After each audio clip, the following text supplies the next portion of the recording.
As I said, I have a lot more questions, but I've really trespassed on your time already. It's now, especially those of you who May I just add, Sure. if you're going to conclude, I just wanted to make one other point, Mr. Chairman, that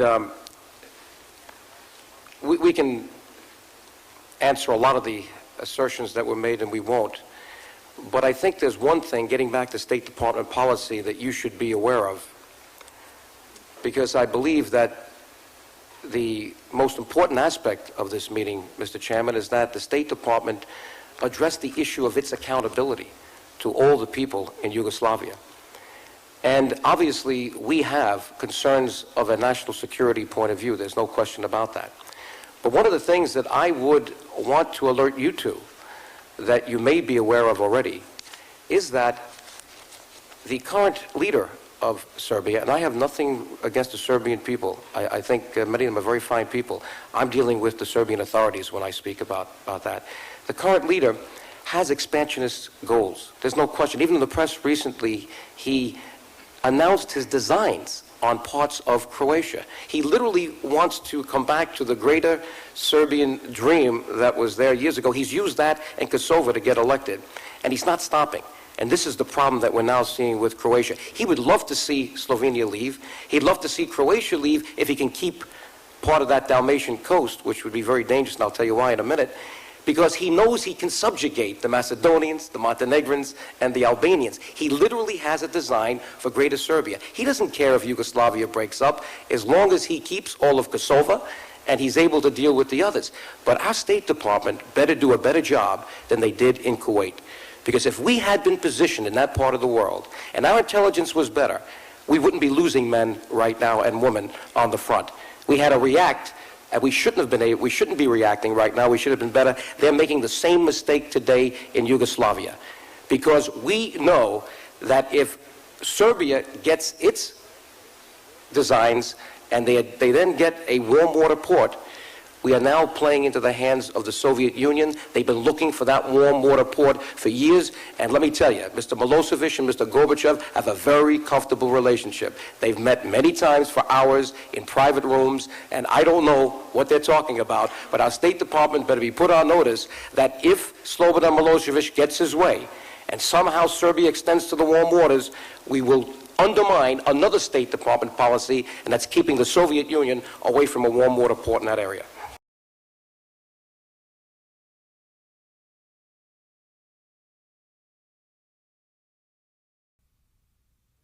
Welcome. Nice to be here, Senator. I recall being here in this very position, facing you on, I guess it was February 1991, just over 7 years ago, when you were concerned, really concerned about what was going to happen in Yugoslavia. And I remember ending that testimony by saying that I didn't think that Yugoslavia was going to stay together. We're all hoping that it would. The United States was banking its foreign policy on it. And all we heard during that meeting was how Albanian terrorists and separatists and the quest for greater Albania was going to destroy Yugoslavia. And now we see what destroyed Yugoslavia, which was there all the time, the quest for greater Serbia. Slobodan Milosevic, when he walked in to Kosova and brutally occupied it and took away its legitimate status as one of the 8 juridical units of the Confederal Republic of Yugoslavia, where Kosova had an equal vote with Serbia. It rotated every year. Created, in less than a few years, not only apartheid, but a Warsaw ghetto that still exists in the heart of Europe today. I wouldn't be concerned, Senator, about Greater Albania. I'd be concerned that we've already legitimized ethnic cleansing by creating a phony republic called Srpska. It never existed. It's there. Why? Because Slobodan Milosevic wanted it. The person who in the news last Sunday is targeted by his former friend, Karadzic, in a book saying he's about to now go to Hague and he's going to turn state's evidence, and he's pointing the finger at his friend Slobodan Milosevic as the architect of some of the most brutal, unbelievable atrocities since the Nazi era. We don't have to worry about Greater Albania. We have to worry about what I was worried about back in February of 1991. And at that time, I can only wave in front of you a Serbian version of this. I'm now going to give you the English translation.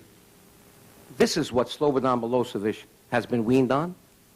Here it is, The Expulsion of the Albanians, a paper presented by his mentor, a professor, former minister of the Yugoslav government, Vasil Tribilovic, in Belgrade, March 7, 1937. If you want to see what happened in Bosnia, what's happening in Kosova today, read word for word, line by line, exactly what's going on, their MO, their modus operandi. Shelling villages, burning them down, getting rid of Albanians at all costs, because this is territory they want. He will not abandon this. And as we keep waffling in this body and in the State Department, he will just go and take more and more and more and more. He bluffed his way right through Bosnia, and he got Srpska. He's bluffing his way right now. He knows that there's no real resolve with this Christmas warning, but he sees and senses the waffling already. He sees strong words on the part of Madeleine Albright. Then Madeleine Albright is muffled by Sandy Berger.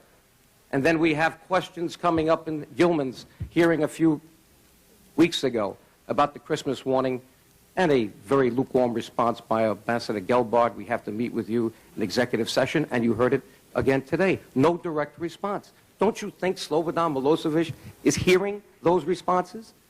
Don't you think he's ready to do more and more because he sees that the greatest superpower in the world has lost its resolve, has a foreign policy which has abandoned the principles upon which this country was formed?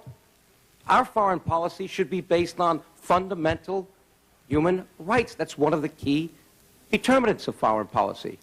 We have today in Kosova some of the most egregious examples of violations of those human rights. In fact, Senator Biden, during that hearing that you held, and it was a wonderful hearing, it was the first time that you got all groups together to talk about the problem, I had to fly in reports from the Council on Human Rights from Pristina and other places, litanies of horror. I don't have to do that today. You know why? All you have to do is read your own U.S. country report from the State Department. Here it is, the 1997 edition. But if you read the last 5 years, you can't believe the litany of horrors in here against the Albanian people of Kosova. What are we waiting for?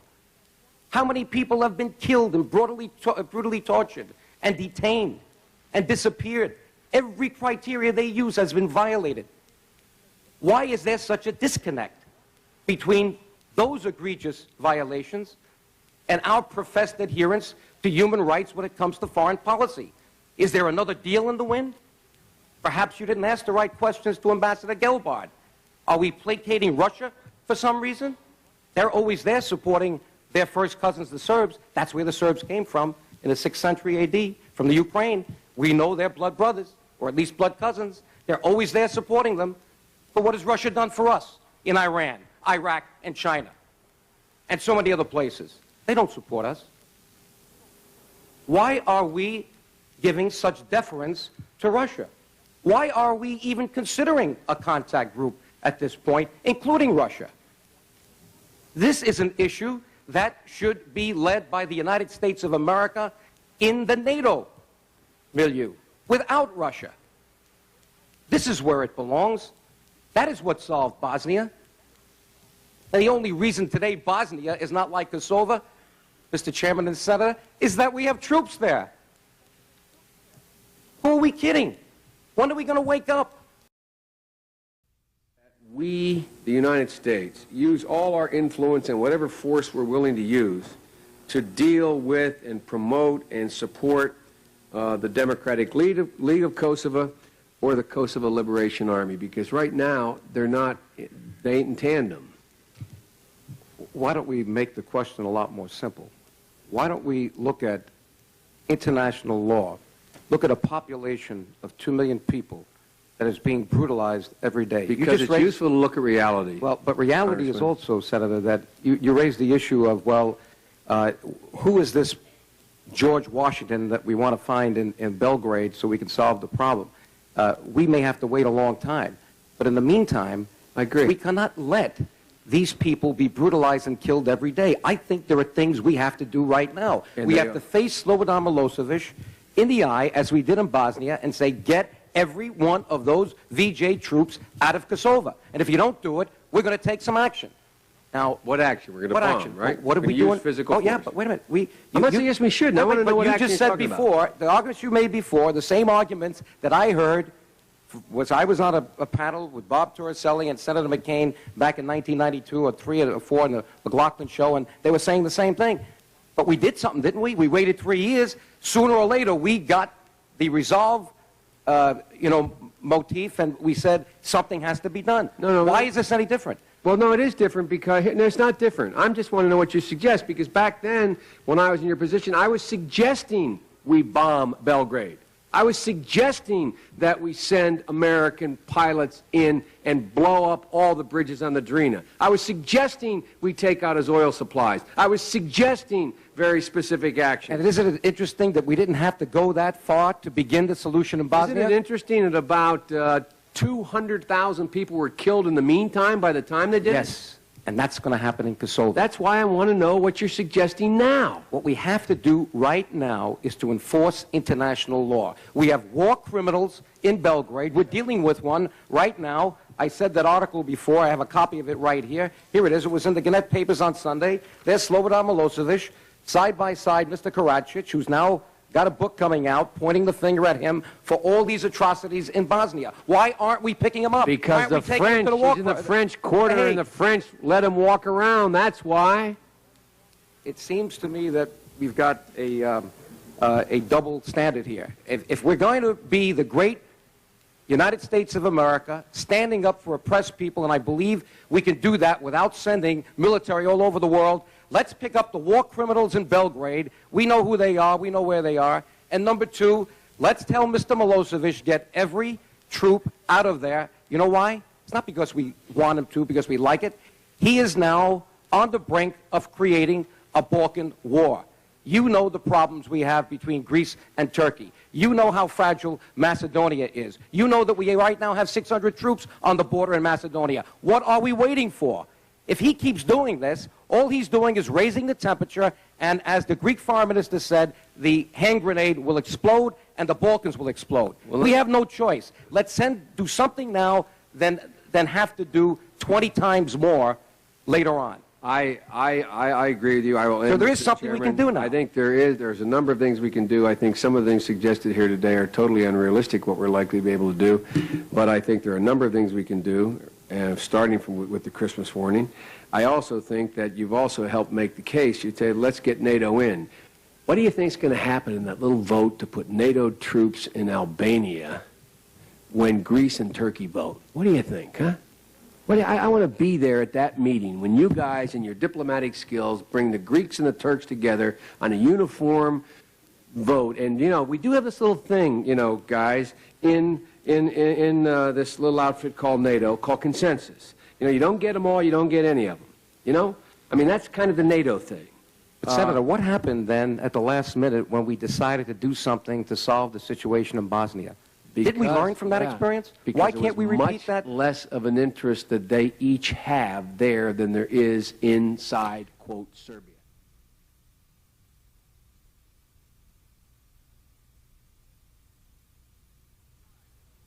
When Joe DioGuardi had his first important encounter with Senator Joe Biden, it was a hearing run by Senator Biden and Senator Pell, and Joe was testifying, warning the United States government that a war was raging in Croatia.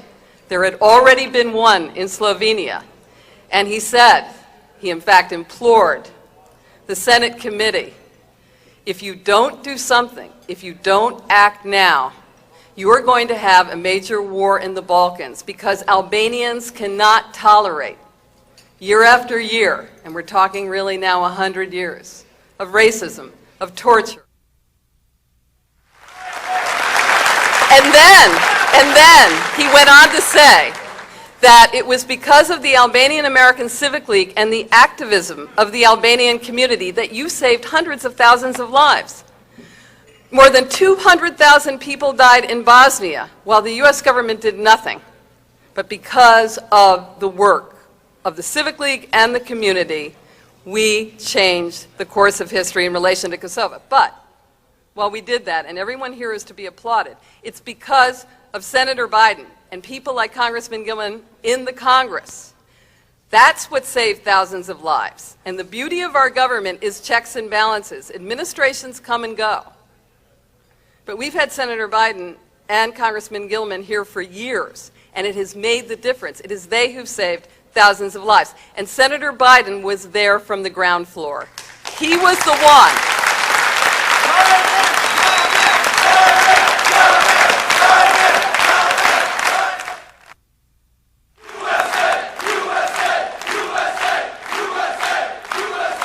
Thank you very much.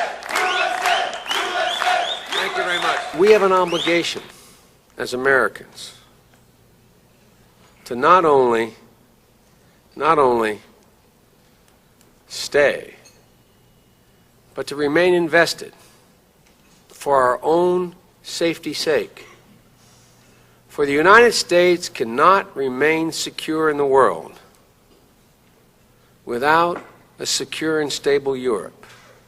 And Europe cannot be stable without finally having Southeast Europe become a stable part of that world. So it's in our own naked self-interest beyond the pure dictates of human decency to stay involved. And that means involved financially as well as militarily, until the moment comes. Generation of leaders emerging in the Balkans. They're spending more time in Washington, and that's the key, because the partnership of the United States and Albanians is what's going to lift the Albanian people high and leave the rest of the Balkans behind. We don't want to do that, but we cannot be worn down by the others. We have to show the others the way, and we're doing it. Your being here shows that very much.